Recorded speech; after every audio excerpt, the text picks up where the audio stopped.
Hello and welcome to our today's lesson. Hope you are doing very well. Today we'll be looking at the characteristics of poetry. Recall that in our previous lesson we talked about poems. We defined poetry, their forms, which includes oral form and written form, and also the types of poetry, which includes epic, lyrics, elegy, and there's so many of them. So today we'll be looking at their characteristics. The first characteristic here is rhyme, and rhyme is the repetition of the same sound at the end lines of a poem. Example, we have short poems ends in rhymes for children. Example, we have twinkle twinkle little star, how I wonder what you are, and the rest of it. So now you are familiar with the song. So the word star and are rhymes.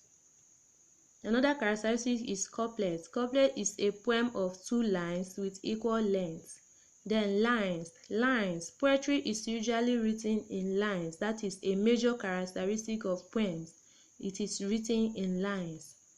We have imagery. Imagery is the use of words to describe ideas. Then repetition. Repetition is the repeating of word or words in a poem for emphasis. For example, you see how twinkle twinkle was repeated. We have sesset. Sesset means a poem of 6 lines. Stanzas. Stanza is a major characteristic of poem because poetry is written in stanza with rhyme scheme.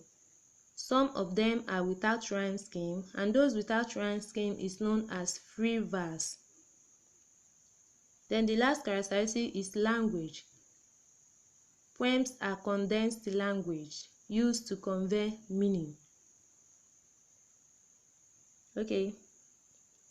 Now let us analyze a poem that is recommended in the BECE 2020 examination. But before we analyze it, let us first look at the recommended text. The first text is Good Night Africa by Onishibike, and the poem is on page 43 titled The Fruit. Another text is The Rhythm of Life by Uchenna Chizoba. The poem is titled Nostalgia on page 32, and then Peace and Pocket on page 39. Another text is Insight by N.E. Okechukwu titled Heroes on page 67, and Surprised on page 34. Now students, I want you to get your text and on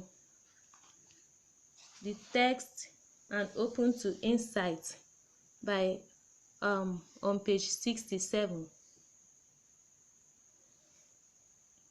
Get your text on Insight and open to page 67. Okay, I hope you are there. Let's read the poem titled Heroes and analyze it. Okay, I'll read it out. I have the first 2 lines here and the last 2 lines, but I'll read all. If you have your text, you read from there. In war, there are lives risked and lives taken. Men and women giving their best to defend what they love.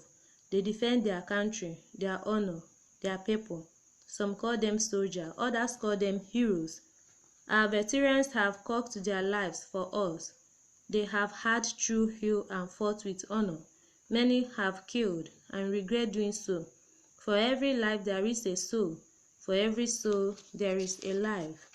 For those who have died, we show great appreciation and remembrance. For those who live, along with them live the horrific memory of battle, some memories of defeat, some memories of victory. Our veterans were more than soldiers. They were and still are heroes. Okay, this poem is talking about heroes, and heroes are the people that risked their life to save their people. That is, they risked their life to save their country in defense of their country. So the poem is written to celebrate them. Those It is also written to appreciate them. And the victorious are those that came out successful. And who are they? They are the soldiers that defends the country. They are the fire brigade and all those that risk their life in 7 people's life. So in the poem is made up of 6 stanzas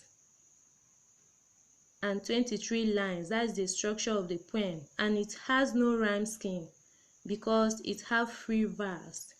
Okay, we have some themes from the poem. We have remnants of war. We have the theme of appreciation for the victorious. We also have the theme of selfless service, that is, those heroes.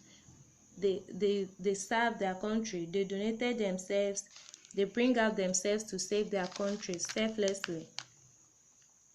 They risk their life to save their country. Now, the mood of the poet is the person that writes the poem. The mood is that of appreciation of the victorious, that is, the successful heroes. And the verse is a free verse. Imagery is used to explain the act of selfless service. And then we have a figure of speech, hyperbole, which is the exaggeration of words. The poet exaggerates his words to express how the heroes are being appreciated.